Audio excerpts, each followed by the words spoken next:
The 0-2. Left side, Swanson to first. The Browns are world champions.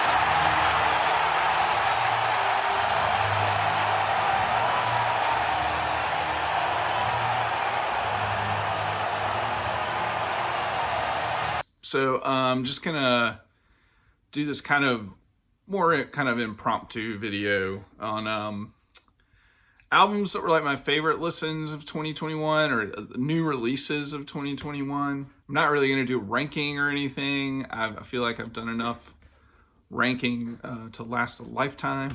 So I'm just gonna talk about, it's more than 20, but I don't know how many exactly I have, but I'm just gonna go through them. So the first group of albums I'm gonna talk about are by groups, bands, artists that I've listened to for years. They've kind of been around. I was really pleasantly surprised by these two albums, by Godspeed Your Black Emperor and Mogwai.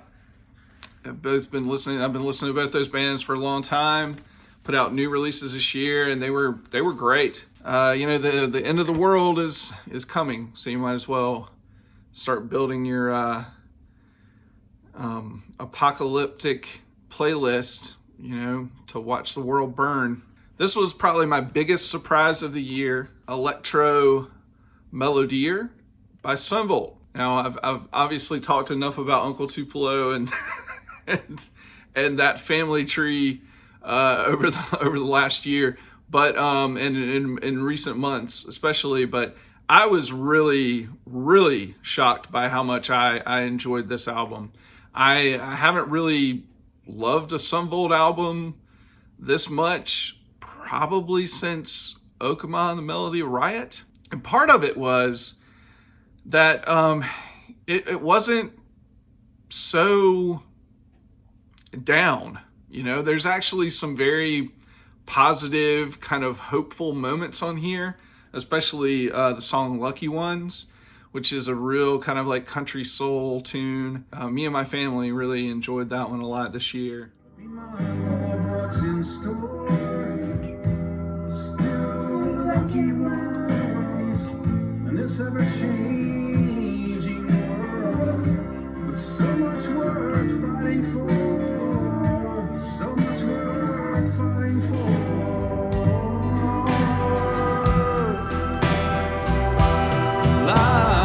Is good with you around, and the weight of the world, there's nowhere to be found. And life is good, and life is good when you're around, when you're around.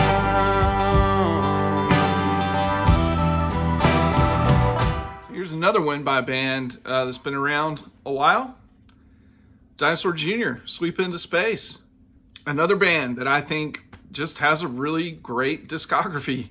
And they just keep putting out albums. I think they just have a sound, that everybody knows and it's familiar. And if you're into it, you're into it, And if it ain't broke, don't fix it. And that's what we've got going on this album, in my opinion. Now, Kurt Vile is on as producer, and I don't know exactly how much of a role he played as far as like the creative decisions, in the music. But I have a theory.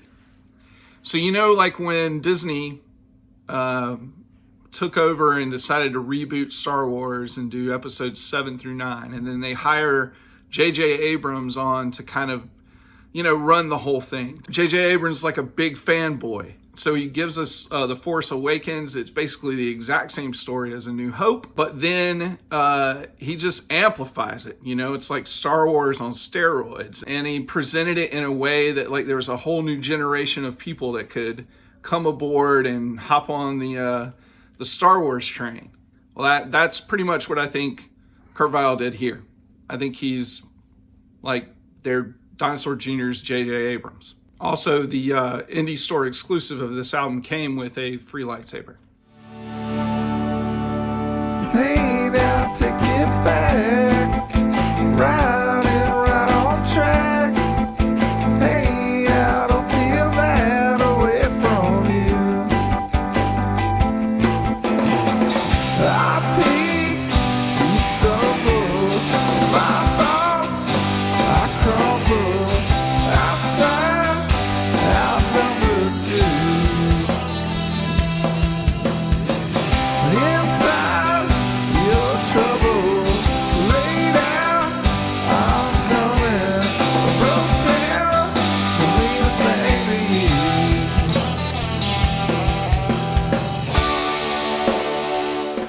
then we have the latest release from one of my favorite all-time bands, Low. This is Hey What. More kind of experimenting with noise and ambient sounds and textures and a lot of noise. They did that on their previous album, Double Negative, which I think was fantastic. I love the direction that they've gone in on these latest two albums. I know that some people are a little bit more just give me the first couple of Low albums with that patented slowcore sound and that's all I need, but I've just loved this band and I've been with them for a while now, over 20 years, and I think this is a great album. It's a little bit more melodic than Double Negative, so I would give it the notch above that album. But I love both of these two recent albums, but this one definitely one of my favorite listens this year. I pre-ordered an exclusive bundle of this. It came with some sandpaper, a box of matches, a bag of rocks, and a slip mat. So the next two records are by artists that are based in Durham, North Carolina. The first one is His Golden Messengers, Quietly Blowing It. I love that album title. So I've done a whole video on His Golden Messenger, a very long, drawn-out video. I've talked about him a good bit. He's one of my favorite current singer-songwriters, Americana, rootsy, kind of rock and roll. This album has a very forward kind of gospel feel to it. Recorded during pandemic, and you really kind of hear that. It's a very introspective album. This is, I believe, the second album by Flock of Dimes, which is Jen Wassner's solo project. Jen Wassner, I first came to know of in the band Wyoke. Been a fan of theirs for well over a decade. Wyoke was out of Baltimore, but she has since relocated to Durham, and she co-produced this album with Nick Sanborn from Sylvanesso at their home studio, which I can't remember. I think it's called Betty's. I can't remember. It's kind of like art, pop, alternative. If you're a fan of Sharon Van Etten and Bon Iver's 2011 album, I think you would really dig this. Yeah. Like an arrow to the marrow, I know it feels like heaven. Do we make it to the other side? One good news, you want sanctuary. When you try to get real, or they break you weak. You wanna move, you want sanctuary. That song like an offer to you, from the bottom to the bottom. I wanna be good, and I want to mean it. I wanna put your hands over my dark nights and finally see it. My spirit is dragging, it's been sweeping enough. I remember what it feels like when it's all bad. Wanna wake it up. Can I be what can we be too? Can I be for myself? Still be still with you. Is it all for fun? Is it just brand new? Little life in one. Do we tattoo? Do we tattoo? Now we're going to get into a little indie pop. This is Ducks Limited. This is their first full-length studio record on Car Park Records. It's called Modern Fiction. They're out of Toronto. Like I said, indie pop, jangly guitars. This has a good bit more of like a beefier sound than their first EP did. The drums and the bass are a little bit more They have more punch to them. Yeah, mid to late 80s, kind of early alternative sound. So I mentioned their first EP, and their first EP I got, I believe, sometime last year. I believe it was around the summer of last year. And it was put out by a label in Madrid, Spain called Bout Integral. And I really got into that label this year. And so I'm going to talk about a few records that I ordered because of that label. Because once you order something on Bandcamp, then you just keep getting the emails, right? The first one is The Boys with the Perpetual Nervousness. And this is Songs from Another Life. It's super catchy, indie pop, jangle pop, power pop. Super, super catchy. I would, if you're a fan of Teenage Fan Club, I think you'd really like this. It's the project of Andrew Taylor and Gonzalo Marcos. Now, Gonzalo Marcos runs Bout Integral. Andrew Taylor was in the band Dropkick, who's signed to that label. This is their project together. This is their second record together. Believe it or not, this is actually not a real photograph on the cover. I know, it's hard to believe. Can't stand to be talked to, but can't stand to be ignored. And that's why we are sat here in the rain. Long nights, never quite get good. Long time, spent in your bedroom. Dumb shit, you let get to you. When you walk under the rolling moon. If you left me alone, it might expire. You have to lower the tone of the words you have. You could be flying away, but now you're landed. And you're bound to say again, but passing by. I've lost sight of it too. I've lost sight of it too. But why do you play on my mind? This next one you've probably seen a couple of other people in the VC talk about. I know Steve Carlson and Sam at the Vinyl Douche have mentioned it. This is Still Life by Massage.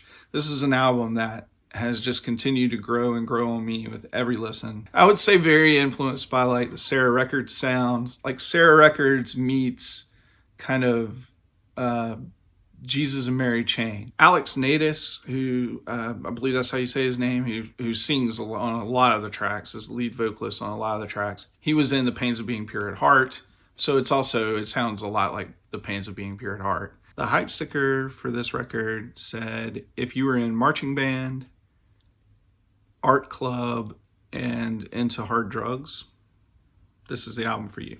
The next one is more kind of in the pop realm, but a little bit more like pop singer-songwriter. This is an album by Emma Russack and Lachlan Denton. I'm going to have to read it off it. Something is going to change tomorrow. Today, what will you do? What will you say? This is, I don't know, their fourth or fifth album together. Lachlan Denton was in the Ocean Party. Emma Russack has done a lot of her own solo albums. I bought this one and their previous album that was distributed by Bout Integral, also by Spunk. I will say the one before this is better, even better, and I still really enjoyed this album this year. The song POB stands for Place of Birth was a big favorite song of mine this year. I would highly recommend this album for people that were picked last for kickball. It was never me, but for other people that were.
So now that we've talked a little bit about bands that sound like that, let's talk about Sam at the Vinyl Douche. And Sam has one of my favorite channels. I'm glad he came back and started making some videos here towards the latter half of the year. Sam's videos are always good for at least 2 or 3 recommendations. These are 2 albums that his videos kind of prompted me to pick up. The first one I was aware of, but when I saw him talk about it, I made sure to get it. This is Kiwi Jr. and the album is Cooler Returns. This is on Sub Pop. I would say that this album sounds a lot like if Stephen Malkmus and Jonathan Richman had a baby, and then that baby grew up as into his teens. He hung out with skaters by the dumpster behind 7-Eleven. And then as he grew older and got into his 20s, he managed an independent video store and started a power pop band on the side. That's exactly what this sounds like. The next album is called Mandatory Enjoyment by Dummy. And because it was a Sam recommendation, I picked it up on cassette, because that seemed like the douchiest format to get it in. It kind of has a little bit of a Stereolab feel to it, I guess. Touches of broadcast. Fans of that, I guess, would really get a lot of enjoyment out of this. It's mandatory, I even would say. It's red smoke splatter tape housed in blue plastic.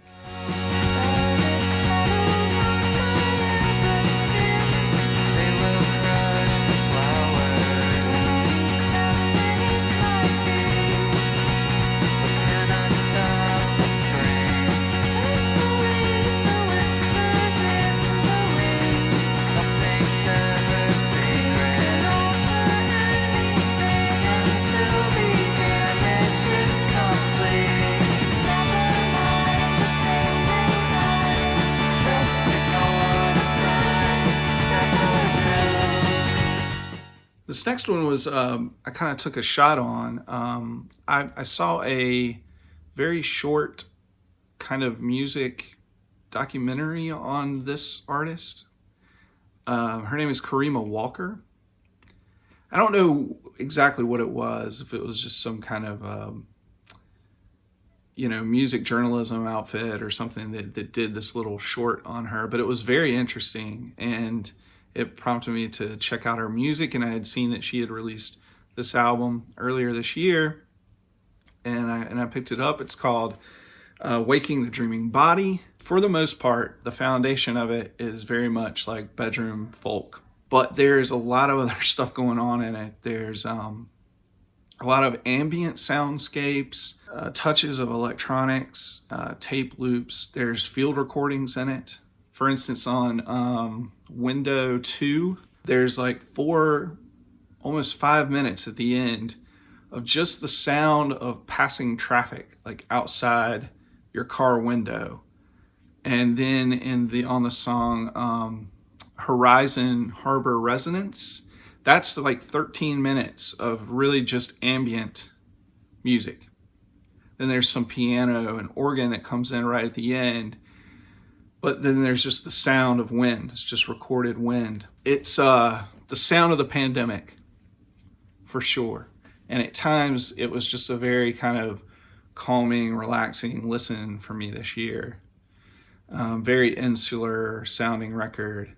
Good Housekeeping, in their review of this album, said, "Stock up the bar. It's going to be a long winter." I know where I am, but I can't tell if I'm a part of it. Every day is filled with endings, thinking things I can't erase. They can't be mended, they can't be painted, trapped inside a frame landscape.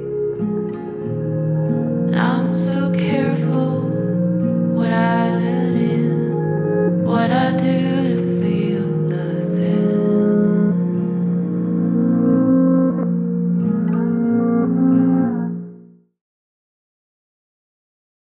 Digital gramophone makes no sense.